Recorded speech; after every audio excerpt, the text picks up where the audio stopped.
Good morning, everyone. Thanks for joining us. We're glad that everyone can make it here this morning. My name is Lauren Fisher. I'm the CEO, Managing Partner of Fish Consulting. Today's webinar, Recovery Mode, PR and Marketing Strategies for the Travel Industry. We'll take about an hour together, 45 minutes. We'll have our esteemed panel share their greatest nuggets and information and insights for you guys. The bar is high, so thank you guys for that. And then we'll take some time at the end, about 10-15 minutes for questions. But before we get started, maybe we could all introduce ourselves. Stacy, you want to go first? Hi, I'm Stacy Ritter. I'm President and CEO of the Greater Fort Lauderdale Convention and Visitors Bureau. Thomas? Thomas Park. I'm the Director of Marketing and Sales for the Hilton Fort Lauderdale Beach Resort. Mike? Good morning, Michael Cook, Director of Sales and Marketing here at Margaritaville Beach Resort in Hollywood. Terrific. Well, thank you to all of you for agreeing to spend this time with the industry here, and we're thankful to the Florida Restaurant and Lodging Association for allowing us to host this webinar. So we'll just jump right into it. What we wanted to do is take a bit of a positive spin, if you will, on the challenges that have been occurring since March in the travel industry. And we've asked our panel to share their insights and experiences of what they've been up to and what their thoughts are going forward as we continue to work towards a rebound here in South Florida, but also throughout the state.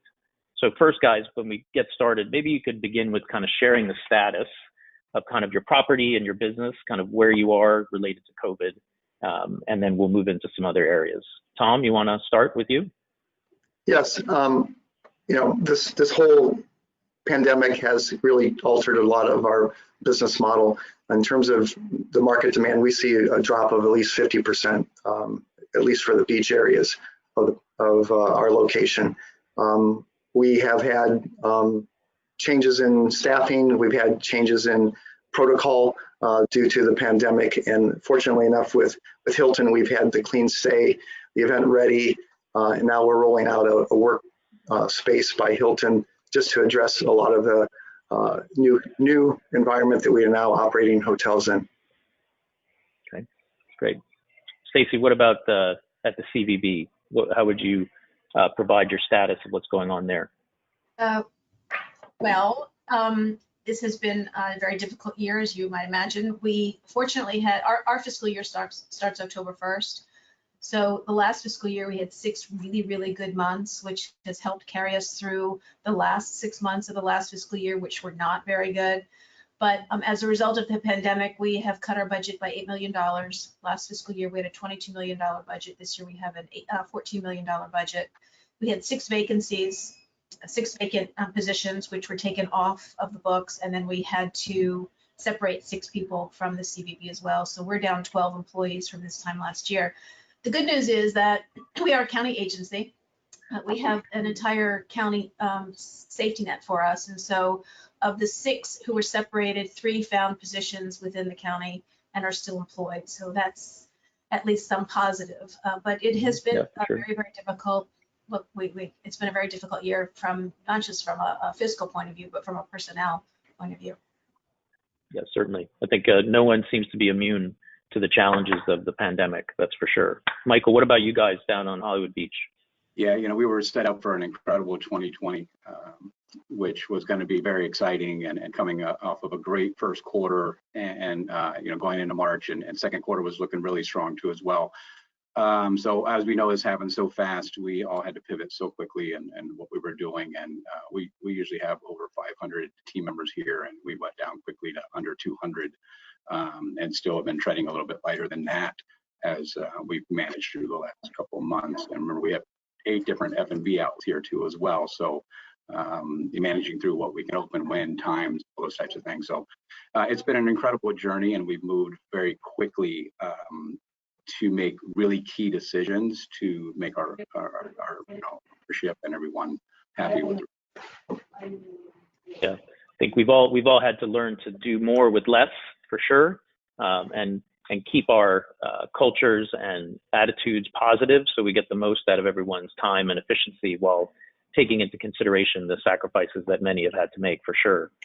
So as we look at kind of marketing and how are we doing, talking through marketing communications now and in the future, You know, let's discuss a little bit about kind of how are you framing those marketing communications to your current guests, future guests that could visit your property or the county, of course, and encouraging them to come to your property, why they would choose your property or why they would come to Broward or the greater Fort Lauderdale area. You know, Stacy, maybe you could share a little bit about how you're framing those communications. Well, our communications would be different than an individual property, number one, because we market the entire destination, which for us is the entire county. That's 31 cities and 2 million people. So, and look at how diverse the county is, not just in population, but Weston is completely different than Pompano Beach, for example. So it's a challenge to market the destination when things are going really, really well. So you can imagine how much more challenging it has been this past 6 months. So what we did was we realized very early on that with the lack of flights and with Florida being considered, actually was, a major hotspot, that we were going to have a hard time marketing to places like the Northeast or the Midwest, which are our typical domestic larger markets. It just would have been insensitive for us to say to people, come to Florida, when if they came here, they would have had to quarantine for 2 weeks, or going home, they would have had to quarantine for 2 weeks. So we have done what other DMOs in Florida have done, and we are basically marketing to the drive market. Now, the good news for that, and Florida is a very large state, so our drive market at the end of the peninsula, which is where we are, is the entire state of Florida. You know, you're talking about 500 miles from here to Tallahassee, and then even further out to the Panhandle. So we have a very large market in the state of Florida from which to pull, which is the good news. Additional good news is that pre-pandemic, people would have gotten in their car and driven maybe 300 miles to go on vacation. People are now driving up to 1,500 miles in a car to get to their destination, which makes our drive market even that much more significant, so that we can go into the Southeast, Georgia, Alabama, and not quite Nashville, but close. So we have a large drive market, and we have been basically doing that, marketing to the drive market, because the Great American Road Trip is back thanks to COVID-19, and we're going to take advantage of it. That's great. Michael, what are you guys doing to try to attract people? How are you using your communications to help them show the difference in your property? Yeah, very, very similar with the local drive, and from email campaigns to some other opportunities that we went out to with partnering with somewhere like Visit Florida or things like that have certain type of offers out there that we jumped on for Florida. So reaching out to them, and also to our loyal customers in Florida, that was a big piece too, of getting to our really loyal customers that understand Margaritaville. They know the experience, they know the worth of the experience and escapism of being here. And then looking also to at when you looked at the influent areas that can afford this type of escapism too during this. But one of the big pieces we did with that too on a social media piece is some pay-per-click and things like that. So they would come to us and look and see about that experience too as they were searching this market. Great. Yeah, it's interesting. Escapism, that's an interesting word to look at for sure. So to get away from where you are to something that's new and different. Hopefully Florida could provide that to people. Thomas, what about you guys at Hilton on the beach there, Fort Lauderdale? I think in some ways, I would kind of summarize, you kind of lean on your partners. It's what you do during the good times, you kind of build these strong relationships, and then when things don't go a certain way, utilizing those partnerships as best you can. It's also what we do a lot in the hotel business, is we listen to our customers. Our customers are actually telling us a little bit of what they want and what they're going through. And we've modeled that kind of feedback in terms of what kind of services and amenities that we're going to offer. And then again, in the hotel business, we just kind of don't lose sight of your values. People still want to travel. They still want to enjoy the services of a hotel.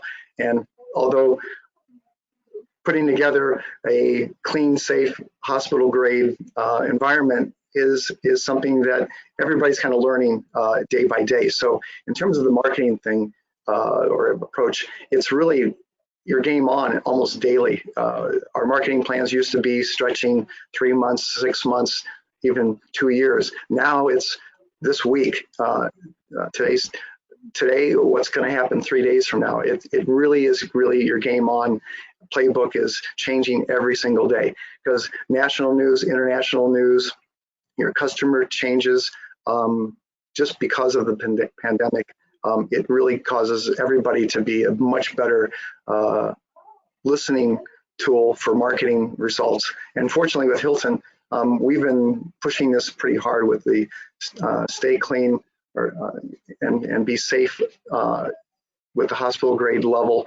That's been really the sounding piece that most of our guests have been saying to us, is that they want someplace to come and enjoy, but they don't want to have the fear of the COVID pandemic. Sure, and that's a great point. And let's jump into that a little bit, talking about kind of communications and the tone and the content of your messages. And we talked about this a little bit as we were preparing earlier this week. And you talk about cleanliness and safety, obviously the cornerstones of any communication, certainly now. But in addition, there's a layer of trust that seems to be lacking from the media or government or academia or what have you. People are concerned and they're not trusting kind of who they're hearing messages from and what they're hearing about those situations, pandemic and otherwise. So if you guys can each speak about kind of how you rank, if you will, kind of the content of your messages, knowing that cleanliness and safety is so important, but what other elements are you bringing in to your communications to instill trust in your target audience, that potential guest or visitor, and also kind of what other elements are you using within your marketing communications to help with that? Stacy, you want to start with that? Oh, I think we had a little bit of connection there, so she'll come back, I'm sure. Michael, why don't you jump in on that point? Yeah, I'll go back into the fun and escapism piece. We want to make sure that people understand it. People want to have fun. They want to do things. They want to do activities and things. And we want to make sure that we're out letting them know the things that they can do here, those experiences they can have. And at the same point in time, they can do them with safetyness and cleanliness protocols to keep them and their family safe while enjoying that. One of the pieces that we find really, really effective is our social media. And we get so much on their questions daily, and we're evaluating it, every hour or so to respond and try to respond as quickly as possible. And that is where we really see the bulk of our questions. We have other areas, obviously, with, PBX and front desk and those types of questions, but we really are seeing a big portion in our social media piece when people are asking us there, and we respond very quickly. And are you doing anything different with your imagery? Or, there was a whole article in the Wall Street Journal, I think it was earlier this week or over the weekend. The architect of the progressive ads was interviewed talking about all the different things they took into consideration for their marketing. But how are you using imagery or even certain language or words to kind of help portray what the experience may be? Because it's clearly going to be different now, right? Right. Beach, fresh air, experience, all those types of verbiages. We're trying to put those keywords into those areas. And it was funny when you look back, at your photo stock of what you had months ago, you just can't use it anymore. So you have to quickly adapt and update. And something we're using too, and we use on our social media platforms, is video. So we're doing a lot of video in our content right now of just short, quick snap videos of the experience you will get, and that seems to really be getting a lot of attraction and hits. And so, we definitely have pivoted to make those changes so people can see it. You just can't use the same pictures you had before. It doesn't send the right message. No. And you have to be so sure. sensitive to what your audience is looking at. So we just put out a 30-second video for the boat show, which is coming. Fort Lauderdale National Boat Show is coming at the end of the month. And because our budget is really, really tight, we used a lot of role we had from previous videos. But we had two people at a really quick shot of two people at a bar, and then you sort of go, can you show people at a bar without masks? And you're gonna when you show people with masks, which you have to do you put it in right away? Do you put it in the middle? Is it at the end? If it's not right away, are people going to say, oh, they're not wearing masks in Greater Fort Lauderdale? Right. I think our senses are so much more highly attuned to just beautiful beach shots, which is what we were doing this time last year. It's beach shots. How many people are on the beach? How far apart are they? It's just it's a different dynamic, and yet you still have to be aspirational. You still have to make people want to come to your destination, while at the same time letting them know that you are taking this very, very seriously and doing everything that we can to make sure that they're safe when they come here. Yeah, that's great. It's so important. And particularly Florida is almost like, for a period of time, particularly in the summer, was almost like another F word, if you will, when people were looking at the situation of the pandemic. Thankfully now things are improving, but still not better. But we have to make those considerations that we wouldn't have had to do before, for sure. Tom, what about you guys at Hilton there? What are you doing to instill trust and convey that to the consumer? I have to agree the video posts are probably the most effective. It plays into your social strategies. We've used a few partner endorsements. It's great to have other people say that things are clean, safe, fresh air, comfortable, healthy environment besides yourself. It kind of validates that what you're doing is meaningful and should be paying attention to. So again, we weave a little of that messaging between Hilton brand as well as our partners, and then having some endorsements to really leverage the message that we continually do. And I have to agree with Michael.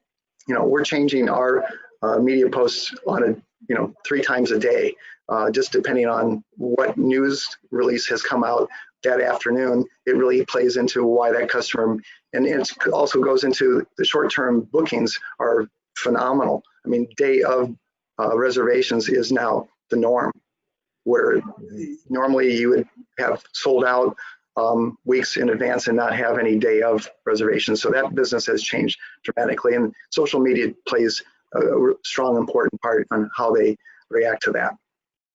Yeah, for sure. And you mentioned the brand Hilton. So Thomas, if we stay with you for a second, so what has the brand done to kind of help you on your property? I imagine that they've been a tremendous resource as it relates to marketing for you there. So maybe you could share a little bit about how the brand has helped you at your property. I think it's been a tremendous advantage. We came out as an industry with the Clean Stay program well ahead of the rest of the industry, and gave us a little bit of a foothold as to what the customer will react to. From that, it went to the Event Ready. It's basically the version for our group business to experience the same kind of hospital grade cleanliness in the guest rooms. From that, we're rolling out a Workspace by Hilton. Again, this is what the customer has been telling us. We launched a work, learn, and play package about 2 months ago, never really thinking that it would take on quite the momentum that it is today. But we've got people from Chicago, Boston, New York, realizing they're working remote. Their kids are now virtual learning. I'd rather be in South Florida doing all this and be at the beach or the pool by 3 o'clock than where I am currently in a city setting. So we've really leaned with great benefit with Hilton's initiatives in these 3 areas. Michael, what about you guys? What has Margaritaville been doing to help you there on Hollywood Beach? Yeah, the brand was really quick to respond with the coast is clear, which is the protocols of the brand and checkpoints and all those types of things. So that was right on spot, right on time. And then the brand has been really effective in coming up with some short-term drive-in strategies and putting it out there to our customers. And again, we just have such a great loyal base with Margaritaville throughout Florida and throughout the country. And it was quick to respond to jump on these offers that they were putting out there. And we've got some really good results out of them. We could all use a little bit of Jimmy Buffett now, right? That's a good thing. Stacy, clearly you're not a property, and clearly very different, and you articulated all the nuances of all the various cities. But how are you working at the county level? I imagine you work with partners at the county to help you as well at the CBB. So I'm recognizing that a lot of folks around you, different elements of the city and the county, are working together. So maybe you could elaborate on where those partnerships are for you and how that's helping drive visitors to the county. We are, because we're a county agency, we're a non-membership based CBB, so basically everybody is a member and no one's a member. You can just hop on the CBB bandwagon without having to pay into having to pay a fee like Miami, for example, which we think benefits us. So what we did early on, every summer we have deals with our partners. In the past, we have forced the deal on them. This year we decided, you know what, you tell us what your deal is, and then we'll just market and promote it on through our different channels, whether it's website or Instagram, whatever it is. We got a lot more partners this year than in years past. Summertime has always been slower here, but of course this summer was that much slower for obvious reasons. So we pushed out the Lauderdale summer program earlier. We started June 1st this year. Usually we don't start until July or even August.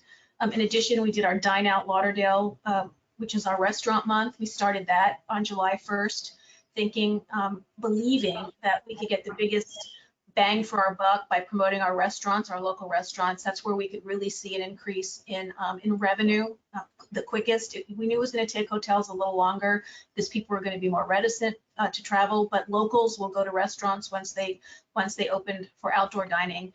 So we extended our restaurant month. Our Lauderdale's program will run through October 31st. Now we had more than half of the partners on that program want to extend it until October 31st.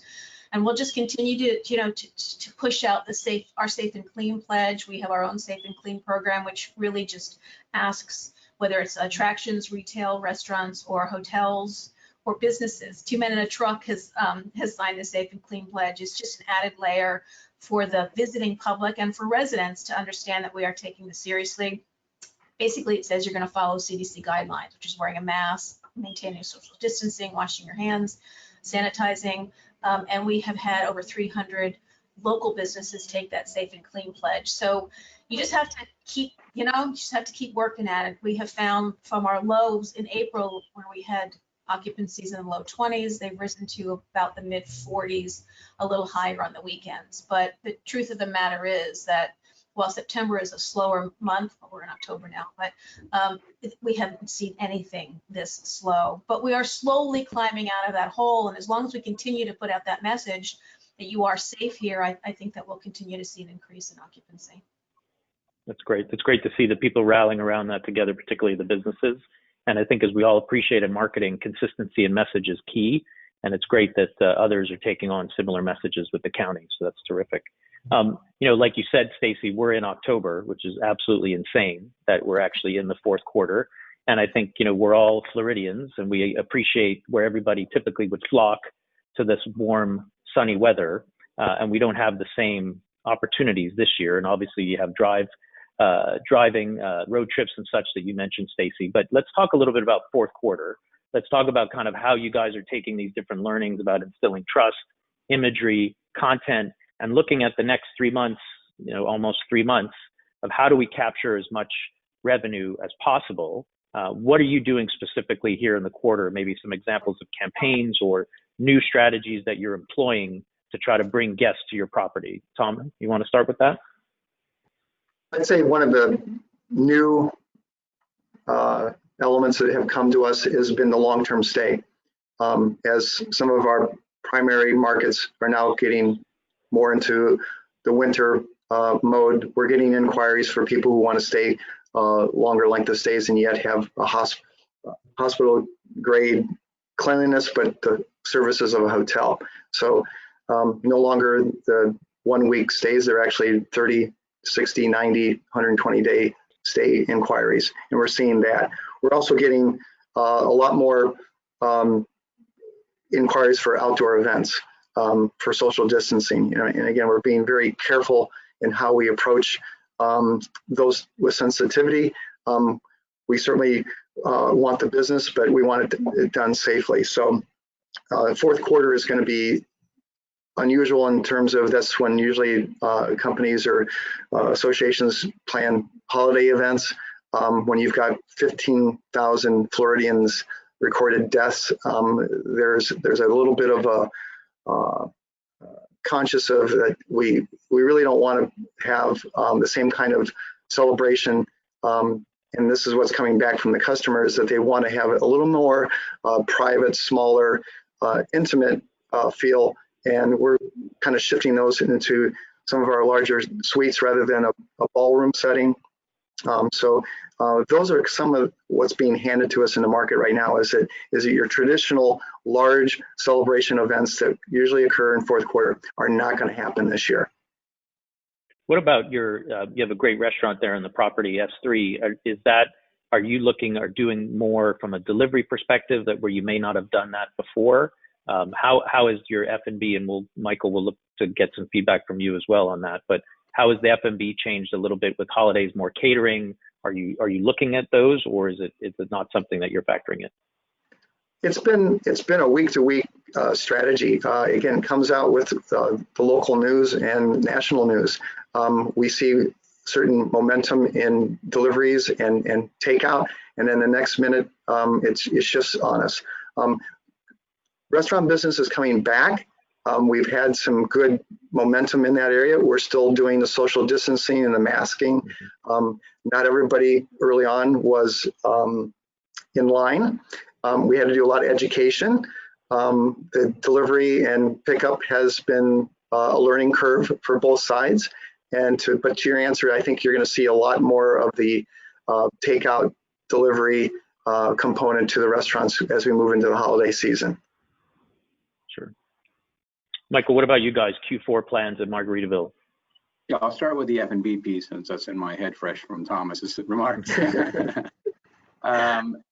We have been, over the last couple months, pretty aggressive with obviously curbside and all those types of things like everyone else in a sense, pickup and things. But something that we've done with our JWB Prime restaurant, once we reopened and everything, was a real approach of getting to know the chef, getting to know the chef specials, have a weekly email that's going out. So there's a really more of an intimate touch with the restaurant than just I'm going to pick up a bag and drive away. That someone's really there doing this and making sure that the safety protocols are in place with the touchless type style for that curbside pickup. And then also too, if they're coming into the restaurant for that experience, different wine events that we're doing and things like that. So they will get an exceptional service with all the protocols that are in place and feel that they know the person that's there that's taking care of them. Right. Yeah, and that's true. Hearing and so much with Thomas is right. We're learning as customers are calling us and saying, yes, we typically do, 80 people and a ballroom. This is what we're thinking. What do you have type of thing. So we're all kind of managing through that together. And I think as Thomas said earlier, our customers really teach us.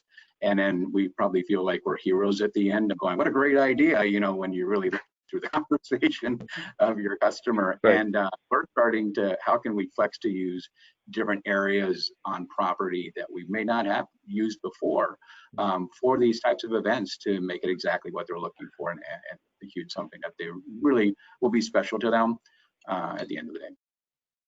That's so true. Just a reminder to everyone on the line, if you want to type your questions into the chat, we've got a couple that are in there and we'll address them towards the end, but just a friendly reminder to folks if you have any questions you want to ask the panel, just type them in and we'll call them out later. Stacy, what about you and the county? How are we trying to put a little festive spin on the fourth quarter to get folks to come down? And then also you mentioned the 1500 drive market, which is very interesting and how far that is. Knowing that Governor DeSantis, put the Florida into phase 3. Obviously, there's those that are skeptical about still coming to restaurants or other businesses because even though phase 3 is there's still a bit of skepticism. So how are you working together at the county to help give people confidence that they could come for the holidays and enjoy themselves appropriately? But what are you doing specifically there? Good question. I think that one of the things that Michael said really stuck in my mind, and basically we're all figuring it out day by day. We have a very lengthy hurricane plan here at the CVB. Mm-hmm. What happens when we get a watch? What happens when we get a warning? What happens when a tropical storm arises? And we follow that plan. But this was not anything that anybody could really have planned for. And even if we had a pandemic plan, which I don't think any of us would have even thought about having, it probably would have gotten thrown out the window when we actually came into a pandemic.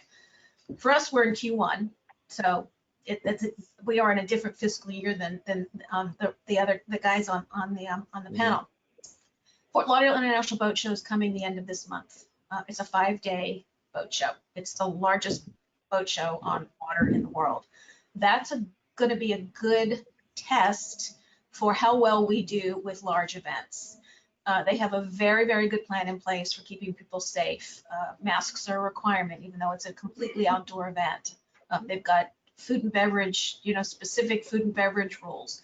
So we'll see how that goes, and if that is successful, and we all hope that it is successful, it will be a roadmap for what we can do for the rest of the year. But there's no question that it's going to be much more difficult. We have a sponsorship with Winterfest. Winterfest is doing some interesting things this year. There's no ball, there's no parade, unfortunately, but they're going to be doing some interesting things to push out on social media across the world to encourage people to come here. But again, it has to be done with sensitivity. The good news is that in about 30 days, it's going to be absolutely glorious weather here in greater Fort Lauderdale. And it's not going to be glorious weather up north or in the Midwest. And as Thomas said, people can work where most of us are working remotely. It's amazing how that dynamic has changed. And that's a whole nother conversation. But people can come down here for 30 or 45 or 60 days. Their kids can still be in school. They can still work. And yet they can get the wide open spaces and the great weather we're going to have without being shut indoors where it's cold. I think the fact that flu season is coming and we don't ever have as bad a flu season because of the weather will be an advantage to us as we go through Q4 of the calendar year and then into January and February of next year. And it's something that we will market and promote, but not hitting people with a hammer over their head. We're not going to put a billboard in Times Square like we have always done on New Year's Eve, but we can certainly get the message across that if you want to get out of cold weather and be someplace where you can be outside all the time and still get your work done, there is no better place than Greater Fort Lauderdale. Yeah, that's so true. That's so true. One of the things that's interesting is this thing erupted in March, and working with different brands on our side, there was obviously a lot of phases of this, but one of the things that we talked about as this developed, and it's still very relevant today, is that we don't want to create any type of, at least my opinion, kind of deep financial discounts to try to bring people into an experience that they just aren't necessarily comfortable with, right? So this isn't a Groupon kind of situation, if you will, because we don't want to create a situation where they're so enticed to come because it's cheaper, but they're not feeling safe. So maybe you guys can all touch on a little bit about that, whether it's price adjustments, not price adjustments, how you feel about that type of discounting, if you will, because it feels like a strategy that feels a little dirty, if you will, if you go too low and you're bringing people into a situation that's not comfortable. But Michael, why don't you take that one and give us your opinion there? Sure, and that is I don't want to say daily, but almost every couple of days, something that we monitor. And the communication between, the front desk, the communication between the outlets and everything is really kind of giving us the messaging of what our customers are looking for in experience and making sure that it's staying positive. We played again with our loyal customers that understand that we're going to provide two things: the escapism that they're looking for, and the other piece of the safety that they're looking for. And we feel that there's a worth to both of those, and we're not really in the discounting mode for that. And the feedback has been the same thing when we look at TripAdvisor and reread those types of things, that we were able to enjoy most of what Margaretville always happens through this COVID experience. We appreciate it and love so much what you guys have done. So we really look at the feedback from our customers and keep that same approach with, somewhat of our pricing and stuff like that to make sure we're balancing correctly the experience and not taking away from the experience. Tom, what about you guys? Well, we usually take a kind of a marketing approach. When there's little demand, price isn't going to change that. And yet, I wanted to say on a positive point, we see some interesting trends that are right around the corner. These are small incentive groups that would typically go offshore, say to the Caribbean, that are considering staying here and home. Small weddings, film and production, all of this that would have gone offshore to a tropical, warm beach environment those folks are reconsidering what the health risks, the medical quality of these offshore destinations, and saying, we'd rather stay right here in the US. So in as much as we're kind of going through some growing pains right now in this pandemic, I do see some factors that are going to play strong to us. So I do think, to Stacy's point, our demand is growing. It's very, very soft steps, but it's coming into time year that I do think a nice turnaround. Again, we see news flashes daily that indicate Florida is in a good position of recovery. It's not going to be rapid, but it's going to be long term.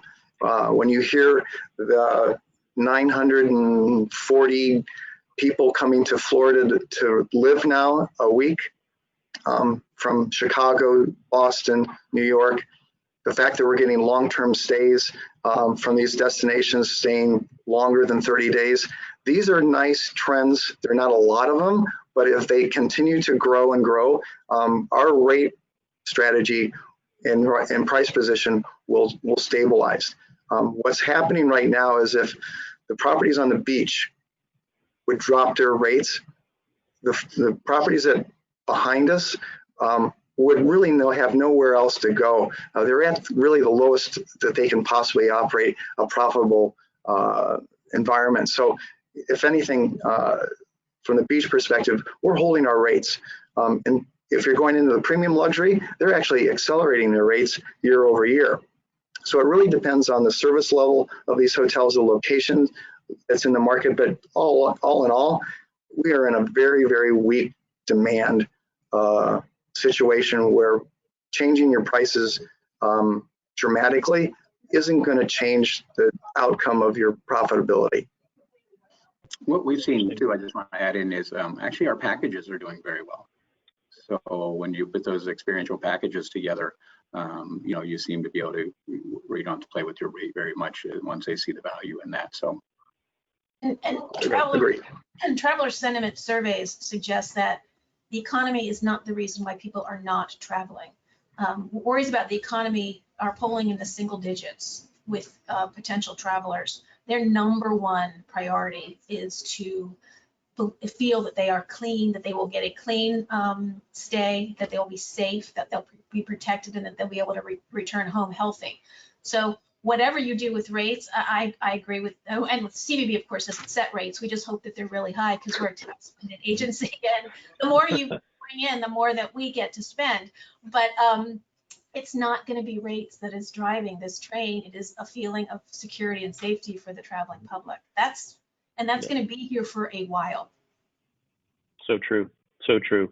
We're going to go on for about 10 more minutes, and we're getting some good questions here. So we'll field those in a minute. Let's talk tactics a little bit, because there's you know, that toolbox that from a PR marketing perspective that you guys have been deploying over the years. Obviously, the toolbox might be the same, but how they're used is very different.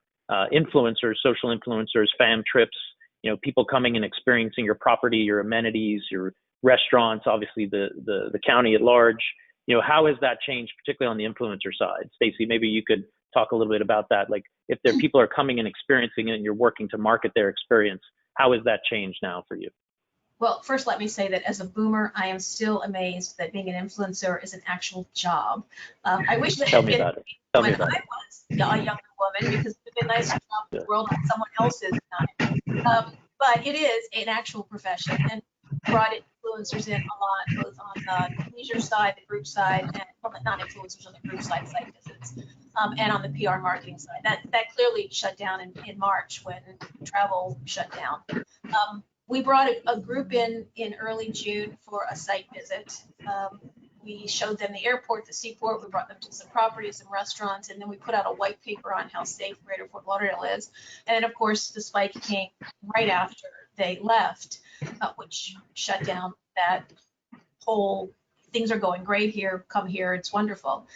So as we move into the rest of this year and the first quarter of the calendar year for next year, we don't anticipate using influencers anywhere close to where we used them before. We instead are pushing out our own social media on our different channels to show what there is. We have, I don't like this word, but I don't know what else to use, pivoted here at the CVB so that we have all become social media influencers. Every person who works at the CVB has been given guidelines on what to post on your own social media platforms so that you are following brand standards, and that we have become influencers. Now, am I making any more money out of that? No, I'm not. But but I still have a job, so I'm grateful. But we have all become influencers, and I don't think that's going to change even when we start bringing influencers back in when we get the okay to travel. That's not the, I'm not saying that correctly. When we believe that the right time is to bring influencers back in, and we have a couple of site visits planned between now and the end of the calendar year. The boat show will be bringing clients in, but it's much reduced, and probably will be for quite some time.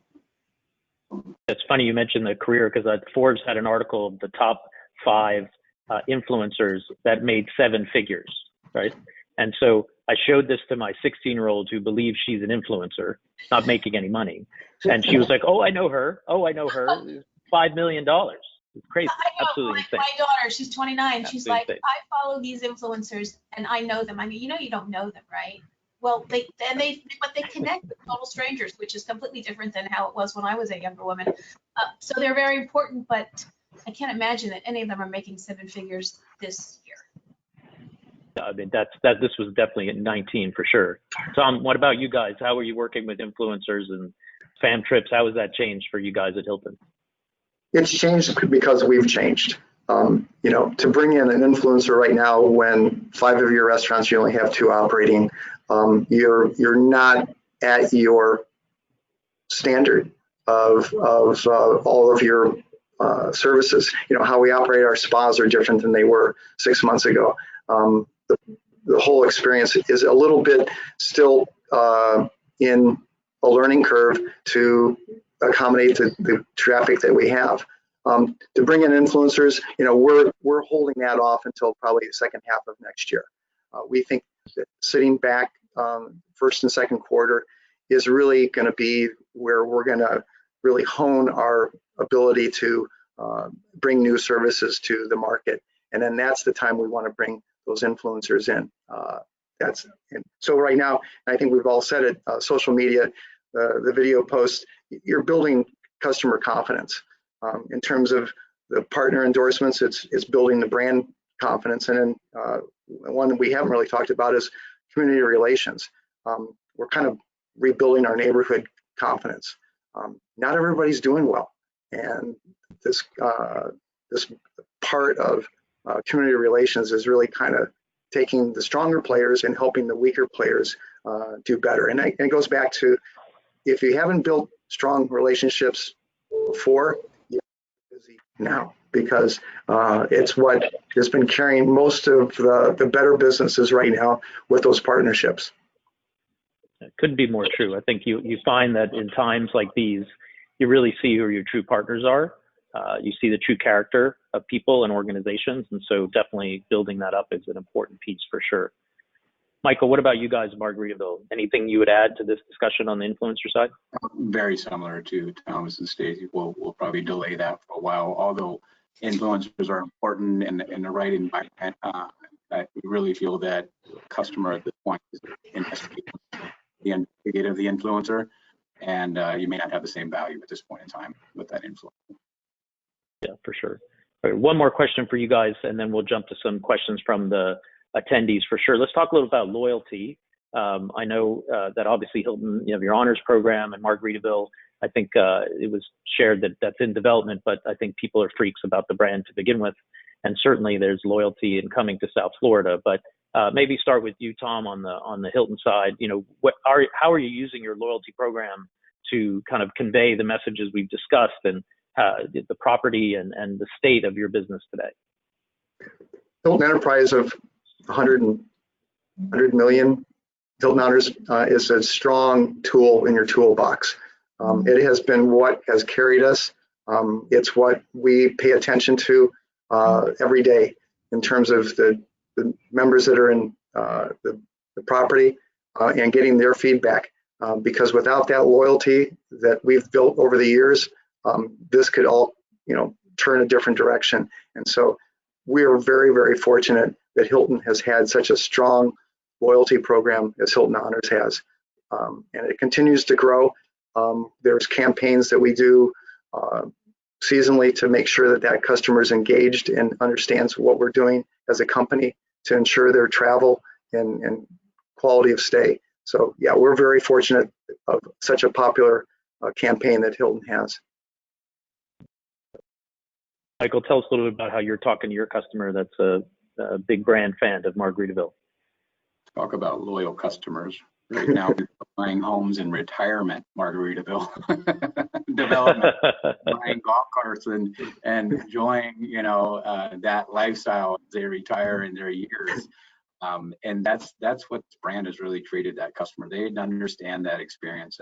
And as this brand just expands, even in the resort and hotel world, what we have to look at is as it expands, right, the customers want to go to those other destinations. So we still have to try to pull those customers back here with us and, keep them relevant about new experiences here in Hollywood for them to come back and enjoy their escapism again with us. So our loyal customers are our system, as you mentioned, is not into place yet for the loyalty program. But we do kind of work around that.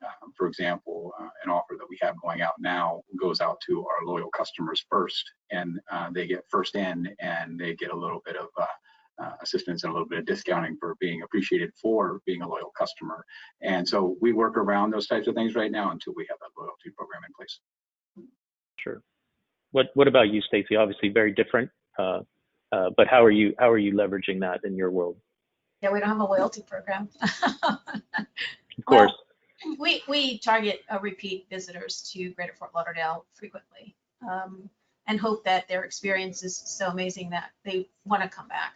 But we do that by pushing out mostly partner deals, and how we can market and promote our partners here in Greater Fort Lauderdale.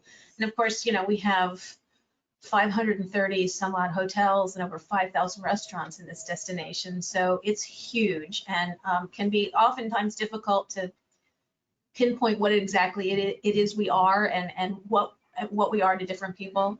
But our new tagline is everyone under the sun. We haven't rolled it out yet, so this is don't tell anybody. But as we roll out the brand in January, everyone under the sun is our tagline. And we just push out the images and the experiences that we believe will make people want to come here again and again and again.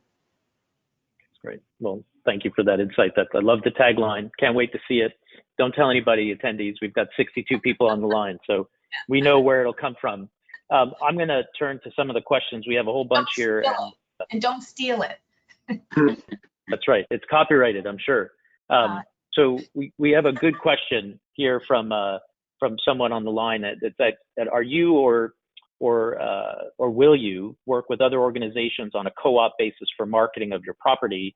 The example is LGBT groups and organizations. So are any of you doing any specific marketing partnerships with different groups, whether LGBT or others, to focus on their interests as a group?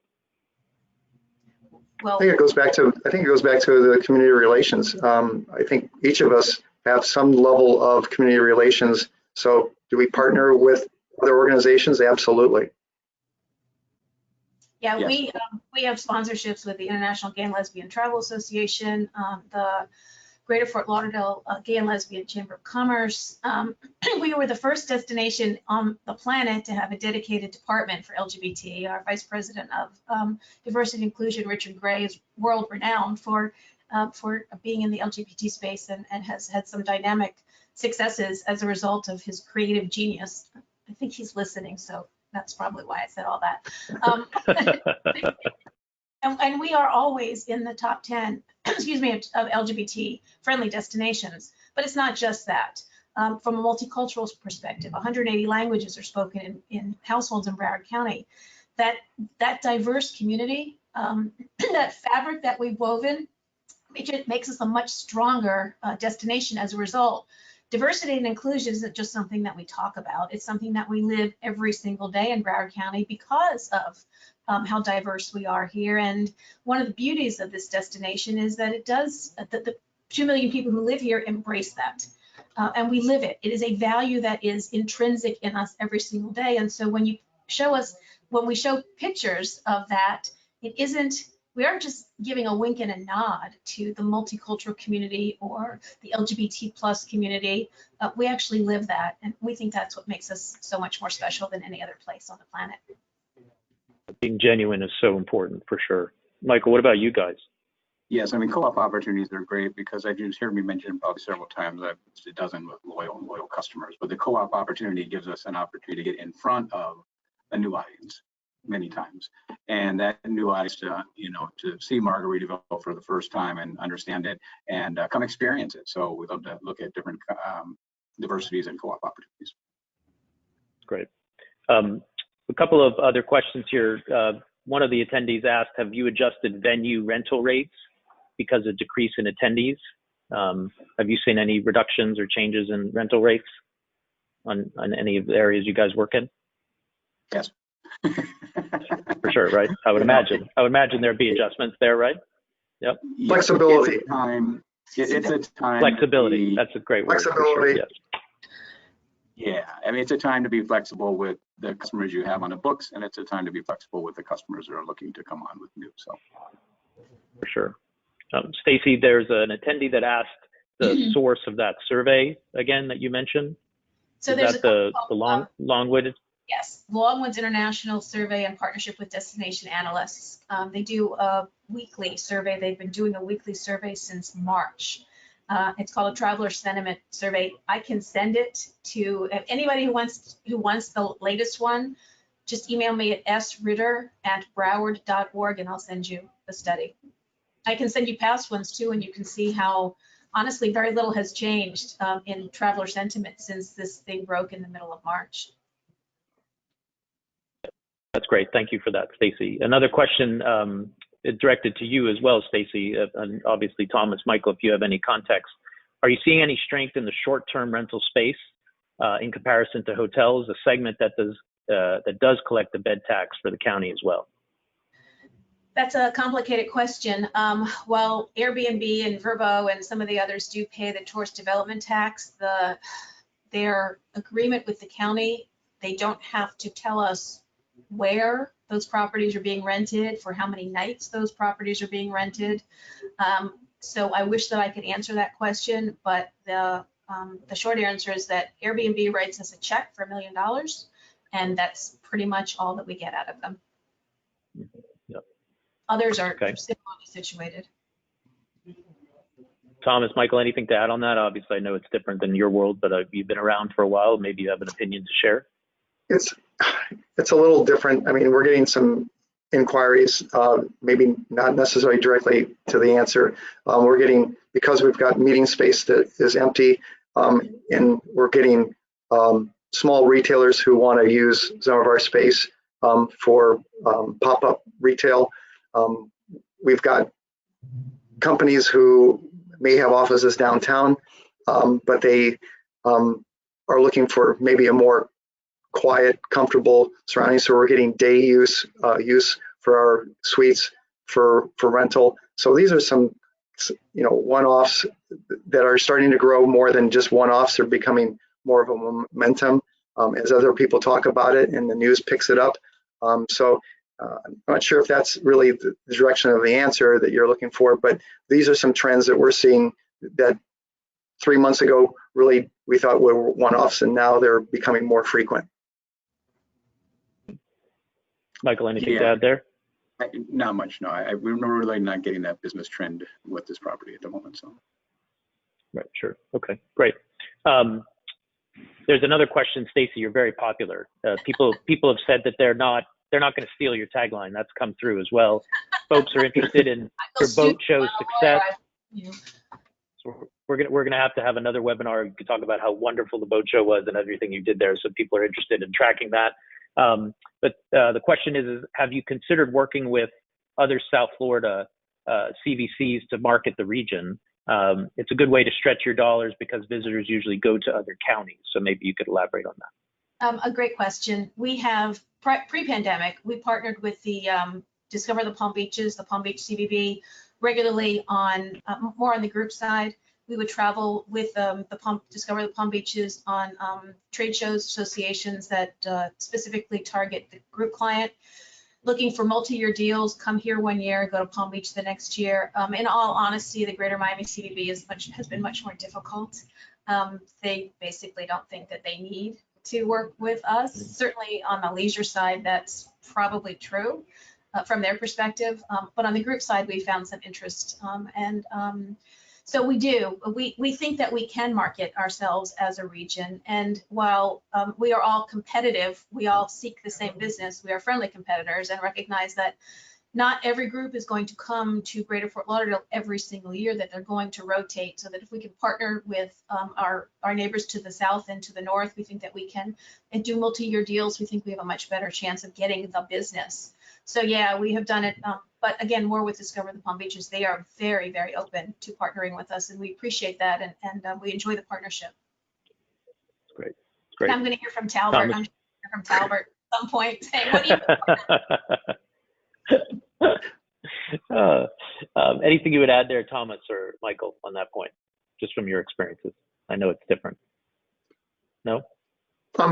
There's several different tourism committees in each of these counties that have been working together. So there is a lot of collaboration involved with the tourism, particularly in the tough times. We're learning that working together really does benefit the larger market to bring people to South Florida. Yeah, I agree with Thomas. The tourism piece and the brand piece, working with your properties in the state or where else, also too, we've seen that as success. Great.